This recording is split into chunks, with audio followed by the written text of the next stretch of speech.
Hello ಎಲ್ರಿಗೂ ನಮಸ್ಕಾರ. Hope ಎಲ್ಲ ಸೂಪರಾಗಿದ್ದೀರ ಅಂತ ಅಂದ್ಕೊಂಡಿದ್ದೀನಿ. ವೆಲ್ಕಮ್ ಟು ನನ್ನ ಕಲಿವಲ್ಸ್ 26 ಯೂಟ್ಯೂಬ್ ಚಾನಲ್ಗೆ.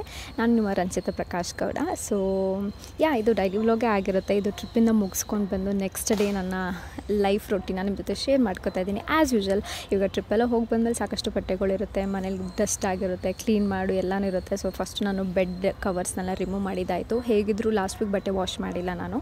ಸೊ ಈ ವಾರನೇ ವಾಶ್ ಮಾಡೋಣ ಅಂದ್ಕೊಂಡೆ ಟ್ರಿಪ್ಪೆಲ್ಲ ಮುಗಿಸ್ಕೊಬಂದಮೇಲೆ. ಸೊ ಹಾಲಿಡೇ ಕೂಡ ತೊಗೊಂಡಿದ್ದೆ. ಸೊ ಹಾಗಾಗಿ ಎಲ್ಲನೂ ಇವತ್ತೇ ಮುಗಿಸ್ಕೊತಾ ಇದ್ದೀನಿ. ನನ್ನ ಬೆಡ್ಶೀಟ್, ಬೆಡ್ ಕವರ್ಸ್ ಅದನ್ನೆಲ್ಲ ಬೆಡ್ ಕವರ್ನೆಲ್ಲ ವಾಶ್ ಮಾಡೋಕ್ಕೆ ಹಾಕಿ ಬೆಡ್ಶೀಟ್ನೆಲ್ಲ ನೀಟಾಗಿ ಜೋಡಿಸಿ ಎತ್ತಿಟ್ಟು ಅದನ್ನೆಲ್ಲ ಒಂದೇ ಸಲ ಬಟ್ಟೆ ಎಲ್ಲ ನೆನೆಸಿ ಎತ್ತಿಟ್ಟೆ. ಸೊ ಬನ್ನಿ ಇವತ್ತಿನ ದಿನ ಯಾವ ಥರ ಇರುತ್ತೆ ಅಂತ ನಾನು ಜೊತೆ ಶೇರ್ ಮಾಡ್ಕೊತೀನಿ. ಸೊ ಹೋಪ್ ಈ ವಿಡಿಯೋ ನೀವು ತುಂಬ ಎಂಜಾಯ್ ಮಾಡ್ತೀರಾ ಅಂತ ಅಂದ್ಕೊಂಡಿದ್ದೀನಿ. Let's begin the vlog guys.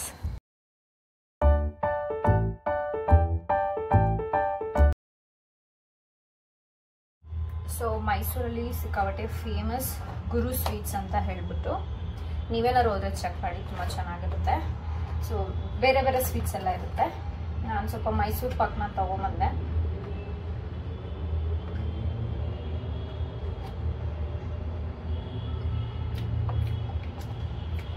ಅಲ್ಲೇ ಫ್ರೆಶ್ಲಿ ಮಾಡ್ತಾನೆ ಇರ್ತಾರೆ, ಸೆಲ್ ಆಗ್ತಾನೆ ಇರುತ್ತೆ ಕಂಟಿನ್ಯೂಸ್ ಆಗಿ. ನಿಮ್ಗೆ ಹೋದ್ರೆ ಟೇಸ್ಟ್ ಮಾಡೋಕೆ ಕೂಡ ಕೊಡ್ತಾರೆ ಸ್ವಲ್ಪ, ಬಟ್ ತುಂಬ ಚೆನ್ನಾಗಿದೆ. ಇದು ಹೇಳಿದ್ನಲ್ಲ, ಕರ್ನಾಟಕದ 2ನೇ ಶಿರಡಿಗೆ ಹೋಗಿದ್ದೆ ಅಂತ ಹೇಳ್ಬಿಟ್ಟು ಅವರಂತೂ ಫೋರ್ಸ್ ಮಾಡ್ತಾರೆ ನಾನು ತಗೊಳ್ಳಿ ಅಂತ ಹೇಳ್ಬಿಟ್ಟು. ಸೊ ಅಲ್ಲಿ ಇದೊಂದು ಪ್ರಸಾದದೊಂದು ಬಾಕ್ಸ್ ತೊಗೊಂಬಂದೆ. ಕಲ್ಸಕ್ರೆ ಇದೆ, ಆಮೇಲೆ ಖರ್ಜೂರ, ದ್ರಾಕ್ಷಿ, ಆಮೇಲೆ ಸ್ವಲ್ಪ ಕೊಬ್ಬರಿ ಇದೆ, ಆ್ಯಂಡ್ ಬಾಬಾದು ವಿಭೂತಿ ಇದೆ. ಸೊ ಇಷ್ಟೆಲ್ಲ ಕೊಟ್ಟರು. ತಗೊಂಡು ಬಂದು ಹಂಗೆ ಇಟ್ಟಿದ್ದೀನಿ. ದೇವ್ರಗುಡಿಯಲ್ಲಿ ಇಟ್ಬಿಟ್ಟು ಸಾಯಂಕಾಲ ಸ್ವಲ್ಪ ಪೂಜೆ ಮಾಡ್ತೀನಿ. ಇವತ್ತು ಹನುಮ ಡೇ ಅಲ್ವಾ ಇವತ್ತು. ಸೊ ಹಾಗಾಗಿ ಆವಾಗ ಇದನ್ನಿಟ್ಟು ಪೂಜೆ ಮಾಡ್ತೀನಿ. ಆ್ಯಂಡ್ ಪ್ರತಿಯೊಬ್ಬರಿಗೂ ತುಂಬ ತುಂಬ ಥ್ಯಾಂಕ್ ಯು. ನನ್ನ ಬರ್ತ್ಡೇಗೆ ವಿಶಸ್ ಕಳಿಸ್ಕೊಟ್ಟಿದ್ದಕ್ಕೆ, ಹೇಳಿದ್ದಕ್ಕೆ ಥ್ಯಾಂಕ್ ಯು ಸೋ ಮಚ್ ಎಲ್ರಿಗೂ. ಆಲ್ಸೋ ನಾವೆಲ್ಲ ಇವಾಗ 10K ಯೂಟ್ಯೂಬ್ ಫ್ಯಾಮಿಲಿ ಆಗಿದ್ದೀವಿ. ಪ್ರತಿಯೊಬ್ಬ ಸಬ್ಸ್ಕ್ರೈಬರ್ಸ್ಗೂ ಥ್ಯಾಂಕ್ ಯು. ಆ್ಯಂಡ್ ಲೈಫಲ್ಲಿ ಏನೇ ಕೆಲಸ ಮಾಡಿದ್ರು ಕನ್ಸಿಸ್ಟೆನ್ಸಿ ಇಸ್ ದ ಕೀ ಅಂತ ಹೇಳ್ತಾರೆ. ಸೊ ನಾವು ಮಾಡೋ ಎಲ್ಲ ಕೆಲಸದಲ್ಲೂ ಎಫರ್ಟ್ ಜೊತೆಗೆ ಕನ್ಸಿಸ್ಟೆನ್ಸಿ ಮೇಂಟೈನ್ ಮಾಡಿದ್ರೆ 100% ಸಕ್ಸಸ್ ಆಗ್ತೀವಿ. ಸೊ ಇಲ್ಲಿ ನಾನು ನನ್ನ ಸ್ಕ್ರಿಪ್ಟಿಂಗ್ನ ಓದ್ತೀನಿ. ಸೊ ಒಂದು ಕಡೆ ನನ್ನ ಡ್ರೀಮ್ಸ್ ಎಲ್ಲ ಬರೆದಿಟ್ಬಿಟ್ಟು ಅದನ್ನು ಎವ್ರಿ ಡೇ ಓದ್ತೀನಿ. ಎಷ್ಟು ಸಲ ಖುಷಿ ಆಗೋದು ಅಷ್ಟು ಸಲ ಓದ್ತೀನಿ, ಫೀಲ್ ಮಾಡ್ತೀನಿ.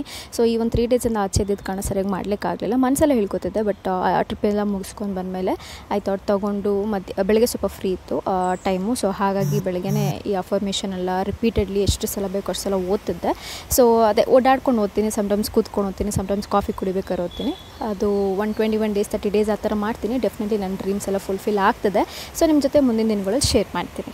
ಬೇಳೆ ರಸ ಮಾಡ್ಕೊಳ್ಳೋಣ ಅಂತ ಹೇಳ್ಬಿಟ್ಟು ತೊಗರಿಬೇಳೆ, ಸ್ವಲ್ಪ ಅರಿಶಿನ, ಆಯಿಲು, ಹಾಗೆ ಒಂದು ಟೊಮೆಟೊನ ಕಟ್ ಮಾಡಿ ಹಾಕಿದ್ದೀನಿ. ಇದನ್ನು ಚೆನ್ನಾಗಿ ಬೇಳೆ ಮೆತ್ತಗಾಗೋರ್ಗು ಬೇಯಿಸ್ಕೊಳ್ಳೋಣ ಚೆನ್ನಾಗಿ. ಅದಾದಮೇಲೆ ಒಗ್ಗರಣೆಗೆ ಹಾಕೋತೀನಿ. ಮೆಣಸಿನ್ಕಾಯಿನ ಇವಾಗಲೇ ಹಾಕ್ಬೋದು, ಬಟ್ ಮೆಣಸಿನ್ಕಾಯಿ ಖಾಲಿ ಆಗಿದೆ ನನ್ನ ಹತ್ರ. ಆ್ಯಂಡ್ ಟೊಮೆಟೊ ಕೂಡ ಜಾಸ್ತಿ ಆ್ಯಡ್ ಮಾಡ್ಬೋದು ನೀವು, ಹುಳಿ ಎಲ್ಲ ಬೇಕು ಅಂದರೆ. ಟೊಮೆಟೊ ಖಾಲಿ ಆಗಿದೆ, ಅದಕ್ಕೇನು ತೊಗೊಂಬಂದಿಲ್ಲ. ಸೊ ಹಾಗಾಗಿ ಒಂದೇ ಒಂದು ಟೊಮೆಟೊ ಇತ್ತು. ಅದಾದಮೇಲೆ ಚೆನ್ನಾಗಿ ವಿಸಿಲ್ ಬಂದಮೇಲೆ ಒಗ್ಗರಣೆಗೆ ಹಾಕೋಣ. ರೈಸ್ ಜೊತೆ ಸೈಡ್ಸ್ ಏನಾರಿದ್ರೆ ಮಸ್ತಾಗಿರುತ್ತೆ ಊಟ. ಮಾಡೋಣ ಬನ್ನಿ ಇವತ್ತು.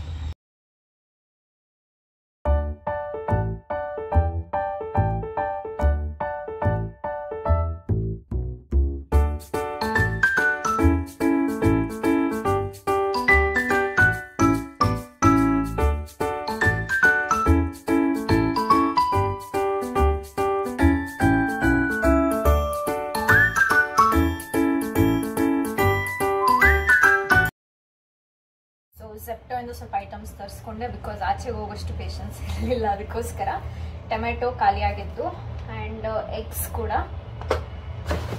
ಗೆಣಸು ಕೂಡ ಖಾಲಿ ಆಗಿಬಿಟ್ಟಿತ್ತು, ಆ್ಯಂಡ್ ಚಿಲ್ಲಿ. ಇಷ್ಟಕ್ಕೆ ಸೇರಿ 157 ರುಪೀಸ್ ಏನೋ ಆಯಿತು. ಸೊ ಇದನ್ನೆಲ್ಲ ಸ್ವಲ್ಪ ಜೋಡಿಸಿ ಇಟ್ಕೊಳ್ಳೋಣ. ಈಗ ನನ್ನ ಕಿಚನ್ ಅಂತೂ ಸ್ವಲ್ಪ ಮೆಸ್ಸಿ ಆಗಿಬಿಟ್ಟಿದೆ ಸದ್ಯಕ್ಕೆ. ಆಮ್ಲೆಟ್ನ ಮಾಡ್ಕೊತಾ ಇದ್ದೀನಿ. ಬಿಸಿ ಬಿಸಿ ಸಾಂಬಾರು ಈ ಕಡೆ ರೆಡಿ ಆಗಿದೆ. ಬೇಳೆ ರಸ ಮಾಡ್ಕೊಂಡಿದ್ದೀನಿ ಸಾಂಬಾರನ್ನು, ಆ್ಯಂಡ್ ರೈಸ್ ಕೂಡ ರೆಡಿ ಆಗಿದೆ. ಬಟ್ಟೆ ಒಗಿತಾನೆ ಇದನ್ನು ಕೂಡ ಮಾಡಿಕೊಂಡೆ, ಬಿಕಾಸ್ ಯಾರು ಮತ್ತೆ ಅದಕ್ಕೆ ಅಂತಲೇ ಸ್ವಲ್ಪ ವೆಯ್ಟ್ ಮಾಡೋಕ್ಕಾಗಲ್ಲ ಅಂದ್ಬಿಟ್ಟು. ನೆನ್ನೆ ಈವ್ನಿಂಗ್ ನಾನು ಊಟ ಮಾಡಿದ್ದೆ ಆ್ಯಕ್ಚುಲಿ. ನೆನ್ನೆ ಮಧ್ಯಾಹ್ನ ಮಾಡೋಷ್ಟು ಟೈಮ್ ಆಗುತ್ತೆ, ಅದಕ್ಕೆ ಡೈರೆಕ್ಟ್ ಈವ್ನಿಂಗ್ ತಿನ್ಕೊಂಡೆ. ಇವಾಗ ಮಧ್ಯಾಹ್ನದ ಊಟ ರೆಡಿ ಆಗಿದೆ. ಇಷ್ಟೇ ಬೇಳೆ ಸಾಂಬಾರು ಮಾಡ್ಕೊಂಡಿರೋದು, ಒನ್ ಟೈಮಿಗೆ ಮಾತ್ರ. ಸೊ ನನ್ನ ಊಟ ರೆಡಿ ಆಗಿದೆ. 2 ಆಮ್ಲೆಟ್ನ ಹಾಕ್ಕೊಂಡಿದ್ದೀನಿ ಆ್ಯಂಡ್ ರೈಸ್ ಆ್ಯಂಡ್ ಏನು ಅನ್ಬೇಕು ಗೊತ್ತಿಲ್ಲ, ರಸನೋ ಬೇಳೆ ಸಾಂಬಾರು ಏನೋ ಗಟ್ಟಿಯಾಗಿ ಬಂದಿದೆ. ಸೊ ತುಂಬ ಸಿಂಪಲ್ಲಾಗಿ ಮಾಡ್ಕೊಂಡಿರೋದು, ತೋರಿಸಿದ್ನಲ್ಲ ಅಷ್ಟೇ ಇಂಗ್ರೀಡಿಯೆಂಟ್ಸ್ ಹಾಕಿ ಮಾಡಿರೋದು. ಇವಾಗ ಸ್ವಲ್ಪ ಒಗ್ಗರಣೆ ಹಾಕ್ಕೊಂಡೆ, ಸೊ ಅಷ್ಟೇನೇನಿಲ್ಲ. ಸ್ವಲ್ಪ ಮಿಕ್ಸರ್ ಇದೆ, ತಿಂದ್ಬಿಟ್ಟು ಸ್ವಲ್ಪ ಕೆಲಸ ಇದೆ, ಎಲ್ಲ ನೀಟಾಗಿ ಬೇಗ ಬೇಗ ಮುಗಿಸ್ಬೇಕು ಇವತ್ತು. ಸೊ ಬಾಯ್.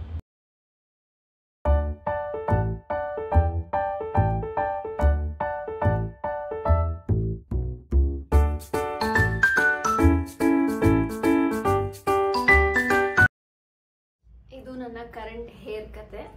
ನಿನ್ನೆ ರಿಟರ್ನ್ ಆಗುವಾಗ ಹೇರ್ ವಾಶ್, ಹೇರ್ ಶಾಂಪು ಎಲ್ಲ ಮಾಡಿ ದೆನ್ ಅದಾದ್ಮೇಲೆ ಅಲೋವೆರಾ ಜೆಲ್ನ ಅಪ್ಲೈ ಮಾಡ್ಕೊಂಡಿದ್ದೆ, ಬಿಕಾಸ್ ಕ್ರೀಮ್ಸ್ ಎಲ್ಲ ಕ್ಯಾರಿ ಮಾಡಕ್ ಆಗಲ್ಲ ಅಂತ ಹೇಳ್ಬಿಟ್ಟು. ದೆನ್ ಇವಾಗ ಈ ತರ ಆಗಿದೆ. ಈ ಕಡೆ ಚೆನ್ನಾಗಿ ಜಸ್ಟ್ ನಾರ್ಮಲ್ ವಾಟರ್ನೇ ತಗೊಂಡಿದ್ದೀನಿ ಆಯ್ತಾ. ನಾರ್ಮಲ್ ವಾಟರ್ನ ಸ್ಪ್ರೇ ಮಾಡಿ, ಸ್ಪ್ರೇ ಬಾರಿ ಮಾತಾಡ್ಸುತ್ತೆ ಅವಾಗ.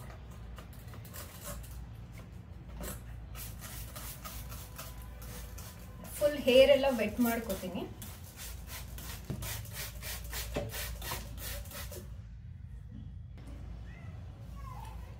ಸೊ ತುಂಬಾ ವೆಟ್ ಮಾಡಿದ್ದೀನಿ, ಇವಾಗ ಫುಲ್ ವೆಟ್ ಆಗಿದೆ. ಈಗ ಕರ್ಲ್ ಅಪ್ ಕ್ರೀಮ್ನ ಅಪ್ಲೈ ಮಾಡ್ತಾ ಇದ್ದೀನಿ. ಜಾಸ್ತಿ ಇಲ್ಲ, ಸ್ವಲ್ಪನೇ, ಯಾಕಂದ್ರೆ ಮತ್ತೆ ನಾನು ಥರ್ಸ್ಡೇ ಹೇರ್ ವಾಶ್ ಮಾಡ್ತೀನಿ, ಸೊ ಅದಕ್ಕೋಸ್ಕರ.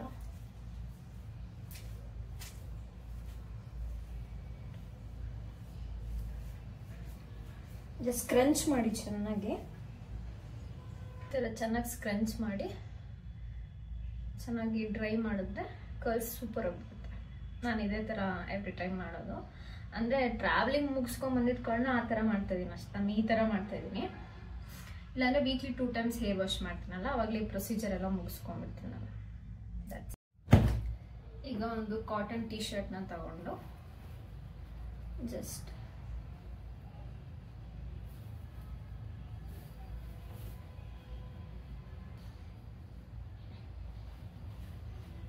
ಈ ಥರ ಕಟ್ಟಿ ಬಿಟ್ರೆ ಸೊ ಇವಾಗ ನೈಲ್ ಪಾಲಿಶ್ನೆಲ್ಲ ರಿಮೂವ್ ಮಾಡ್ತೀನಿ. ಇದು ನಾನು ಸ್ಯಾಟರ್ಡೇ ನಾವು ಹಾಕೊಂಡಿದ್ದು. ಸೊ ಇವಾಗ ಹೇಗಿರೋ ಸ್ನಾನಕ್ಕೆ ಹೋಗ್ತಿದ್ದೀನಲ್ವಾ, ಸೊ ನೀಟಾಗೆಲ್ಲ ನಾನು ರಿಮೂವ್ ಮಾಡಿಬಿಡ್ತೀನಿ. ಬರ್ತ್ಡೇ ಇತ್ತು ಅಂತ ಮಾತ್ರ ಹಾಕೊಂಡಿದ್ದು.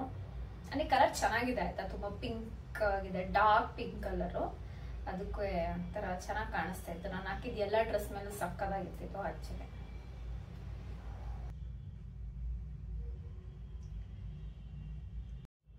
ಸೊ ಈ ಥರ ಕಾಣಿಸ್ತದೆ. ತುಂಬ ಬೇಗ ಉಗುರು ಬೆಳೆಯುತ್ತೆ, ಸ್ಪೆಷಲಿ ಈ ಕೈಯಲ್ಲಿ ನನಗಂತೂ. ಈಗ ಫೇಸ್ ಪ್ಯಾಕ್ನ ಅಪ್ಲೈ ಮಾಡ್ಕೊತಾ ಇದ್ದೀನಿ. ಬೀಟ್ರೂಟ್ ಪೌಡರು ಆಚೆಯಿಂದ ತರಿಸಿದ್ದು, ಆ್ಯಂಡ್ ಸ್ವಲ್ಪ ಗೋಧಿ ಹಿಟ್ಟು, ಅಕ್ಕಿ ಹಿಟ್ಟು, 1 ಟೇಬಲ್ ಸ್ಪೂನ್ ಆಗೋಷ್ಟು ಜೇನುತುಪ್ಪ, ಇಷ್ಟನ್ನು ಹಾಕ್ಕೊಂಡು ಚೆನ್ನಾಗಿ ಮಿಕ್ಸ್ ಮಾಡಿ ಅಪ್ಲೈ ಮಾಡ್ಕೊತೀನಿ. ಬರೀ ಫೇಸ್ಗೆಲ್ಲ, ಫುಲ್ ಬಾಡಿಗೆ. ಹೇಗಿರೋ ಸ್ನಾನಕ್ಕೆ ಹೋಗ್ತಾ ಇದ್ದೀನಿ. ಸೊ ಫೇಸ್ ಎಲ್ಲ ಡ್ರೈ ಆದಮೇಲೆ ಡೈರೆಕ್ಟಾಗಿ ಬಾಡಿಗೆ ಅಪ್ಲೈ ಮಾಡಿ ಒಂದು 5 ಮಿನಿಟ್ಸ್ ಹಾಗೆ ನೀಟಾಗಿ ನಿಧಾನಕ್ಕೆ ಸ್ಕ್ರಬ್ ಎಲ್ಲ ಮಾಡಿ ಅದನ್ನು ಹಾಗೆ ವಾಶ್ ಮಾಡಿಬಿಡ್ತೇನೆ. ಯಾಕಂದ್ರೆ ಟ್ರಿಪ್ಪಿಂದೆಲ್ಲ ಬಂದಮೇಲೆ, ಆ್ಯಕ್ಚುಲಿ ಮೈಸೂರಲ್ಲಿ ಮಳೆನೇ ಇತ್ತು, ಬಟ್ ಸ್ಟಿಲ್ ಅದಕ್ಕೆ ಸ್ವಲ್ಪ ಲೈಟಾಗಿ ಟ್ಯಾನ್ ಇದ್ರೆ ಏನಾರು ಇದ್ರೆ ಎಲ್ಲ ಹೋಗುತ್ತೆ ಅಂತ ಹೇಳ್ಬಿಟ್ಟು ಅಪ್ಲೈ ಮಾಡ್ಕೊಳ್ಳೋದು. ಸೊ ಕಾಫಿ ಟೈಮ್ ಆಗಿದೆ. ಟೈಮ್ ಬಂದು 6 ಆಗಿದೆ. ಸೊ ಇವಾಗ ಕಾಫಿನ ಕುಡಿತಾ ಇದ್ದೀನಿ. ಆ್ಯಂಡ್ ಸ್ವಲ್ಪ ಬಟ್ಟೆ ಡ್ರೈ ಆಗಿದೆ, ಕೆಲವೊಂದು ಡ್ರೈನೇ ಆಗಲಿಲ್ಲ. ಸೊ ಹಾಗೆ ಹತ್ತತ್ರ ಎಲ್ಲ ಹಾಕಿದ್ದೀನಿ. ಅರ್ಧಂಬರ್ಧ ಒಣಗಿರೋದನ್ನೆಲ್ಲ ಹಾಗೆ ಬಿಟ್ಬಿಟ್ರೆ ಇನ್ನೂ ಜಾಸ್ತಿ ಮಳೆ ಬಂದು ನೆಂದೋಗುತ್ತೆ. ಸ್ವಲ್ಪ ಹನಿ ಥರ ಬಂತು, ಮತ್ತೆ ಸ್ಟಾಪ್ ಆಗೋಯ್ತು. ಸೊ ಅದಕ್ಕೆಲ್ಲ ಪಕ್ಕದಲ್ಲೇ ಹಾಕಿದ್ದೀನಿ, ಮನೆ ಮುಂದೆನೇ ಹಾಕ್ಕೊಂಡಿದ್ದೀನಿ. ಮತ್ತೆ ಟೆರೆಸ್ಗೆ ಹೋಗಿ ನೆಂದರೆ ಮತ್ತೆ ಎತ್ಕೊಂಬರೋದು ಯಾರು ಅಂದ್ಬಿಟ್ಟು ಇಲ್ಲೇ ಹಾಕ್ಕೊಂಡೆ ಎಲ್ಲನೂ. ಸೊ ನಾನು ಕೂಡ ಫ್ರೆಶ್ ಅಪ್ ಆದೆ. ಅದೇ ಬಟ್ಟೆ ಹಾಕಿದ್ದೀನಿ ಅಂತ ಅನ್ಕೋಬಿಡಿ, ಯಾಕಂದ್ರೆ ಇದು ಬೆಳಗ್ಗೆನೇ ಹಾಕ್ಕೊಂಡಿದ್ದು. ಸೊ ಅದಕ್ಕೆ ಅದೇ ಬಟ್ಟೆ ಹಾಕ್ಕೊಂಡಿದ್ದೀನಿ. ಬಿಸಿ ಬಿಸಿ ಕಾಫಿ ಕುಡಿತಾ ಇದ್ದೀನಿ. ಆ್ಯಂಡ್ ನನ್ನ ಸ್ಕಿನ್ ಈ ಥರ ಕಾಣಿಸ್ತಿದೆ. ಈ ಥರ ಒಂದು ರೆಸ್ಟ್, ಟೈಮು, ರಜಾ ಎಲ್ಲನೂ ಬೇಕಿತ್ತು. ನೆನ್ನೆ ನೈಟು ಡೋನಟ್ ತೊಗೊಂಬಂದಿದ್ದೆ ಆಯಿತಾ, ತಿಂದಿರಲಿಲ್ಲ, ಹಾಗೆ ಇಟ್ಟಿದ್ದೆ. ಸೊ ಅದಕ್ಕೆ ಕಾಫಿ ಜೊತೆ ತಿಂತಾ ಇದ್ದೀನಿ. ಸಖತ್ ಕಾಂಬಿನೇಷನ್ ಆಯಿತಾ, ನೀವು ಕೂಡ ಟ್ರೈ ಮಾಡಿ, ನಿಮ್ಗೆ ಇಷ್ಟ ಆಗ್ಬೋದು ಅನಿಸುತ್ತೆ. ಈ ಸಲ ಬೇರೆ ಫ್ಲೇವರ್ ತೊಗೊಂಬಂದೆ, ಕ್ಯಾರಮೆಲ್ದು. ಮೊದಲೆಲ್ಲ ಬರೀ ಚಾಕ್ಲೇಟ್ ತೊಗೊಂಬರ್ತದೆ, ಅದು ಕ್ಯಾರಮೆಲ್ ತೊಗೊಂಬಂದೆ, ಚೆನ್ನಾಗಿದೆ. So time for dinner. So ಗೊತ್ತಿಲ್ಲ, ಟೊಮೆಟೊ ಬಾತ್ ಮಾಡೋಣ ಅಂತ ಅಂದ್ಕೊಂಡೆ. ಆಮೇಲೆ ಸ್ವಲ್ಪ ಸೋಯಾಬೀನ್ ಇರಲಿ ಪ್ರೋಟೀನ್ಗೆ ಅಂತ ಹೇಳ್ಬಿಟ್ಟು ಟೊಮೆಟೊ ಬಾತ್ ಕಮ್ ಸೋಯಾಬೀನ್ ಎರಡೂ ಹಾಕಿ ಮಾಡ್ಕೊಂಡಿದ್ದೀನಿ. ಸೊ ಹೆಂಗಿದ್ರು ತಿಂತೀನಿ, ಲೈಟಾಗಿ ಸುಟ್ಟೋಗ್ಬಿಟ್ಟಿದೆ. ಸೊ ಜಾಸ್ತಿ ಏನಿಲ್ಲ, ಕರೆಕ್ಟ್ ಟೈಮ್ಗೆ ಆಫ್ ಮಾಡಿದ್ದೀನಿ. ಸೊ ಏನೋ ಗೊತ್ತಿಲ್ಲ, ಇವತ್ತು ನೈಟ್ ನಂಗೆ ರೈಸ್ ತಿನ್ನಬೇಕು ಅಂತ ಅನಿಸ್ತಾ ಇತ್ತು. ಯೂಶ್ವಲಿ ತಿನ್ನಲ್ಲ, ಬಟ್ ಇವತ್ತಂತೂ ತುಂಬ ಅನಿಸ್ತಿತ್ತು. ಸೊ ಹಾಗಾಗಿ ಪ್ರಿಪೇರ್ ಮಾಡಿಕೊಂಡೆ. ಸೊ ಹಾಲಿನ್ನು ಸ್ವಲ್ಪ ಮಿಕ್ಕಿದೆ, ನಾಳೆ ಬೆಳಗ್ಗೆ ಕಾಫಿ ಮಾಡಿ ಖಾಲಿ ಮಾಡ್ತೀನಿ ಇದನ್ನು. ಸೊ ಇದನ್ನು ಪ್ಲೇಟ್ಗೆ ಹಾಕ್ಕೊಂಡು ತಿಂದ್ಬಿಟ್ಟು ನಾನು ನಿಮಗೆ ಆಮೇಲೆ ಸಿಗ್ತೇನೆ. ಓಕೆ. ಸೊ ನೋಡಿದ್ರಲ್ಲ, ನಾನು ಇಡೀ ದಿನ ಇದೇ ಥರ ಇರುತ್ತೆ. ನೈಟ್ ಮಲ್ಕೊಳ್ಳೋ ಮುಂಚೆ ಗ್ರ್ಯಾಟಿಟ್ಯೂಡ್ ಜರ್ನಲ್ನ ಬರೆದು ಮಲ್ಕೋತೀನಿ. ಸೊ ತುಂಬ ಖುಷಿ ಆಗುತ್ತೆ. ಆ್ಯಂಡ್ ನನ್ನ ರೂಟೀನ್ ತುಂಬ ಸಿಂಪಲ್ಲಾಗೇ ಇರುತ್ತೆ, ನೀವು ಯಾವಾಗಲೂ ನೋಡ್ತಿರೋ ಹಾಗೆಯೇ. ನೀವು ಕೂಡ ಗ್ರ್ಯಾಟಿಟ್ಯೂಡ್ ಜರ್ನಲ್ನ ಪ್ರಾಕ್ಟೀಸ್ ಮಾಡಿ, ನಿಮ್ಮಲ್ಲಿ ಚೇಂಜಸ್ ತುಂಬ ಕಾಣಿಸುತ್ತೆ. ಥ್ಯಾಂಕ್ ಯು ಸೊ ಮಚ್ ಈ ವ್ಲಾಗ್ನ ನೋಡಿ.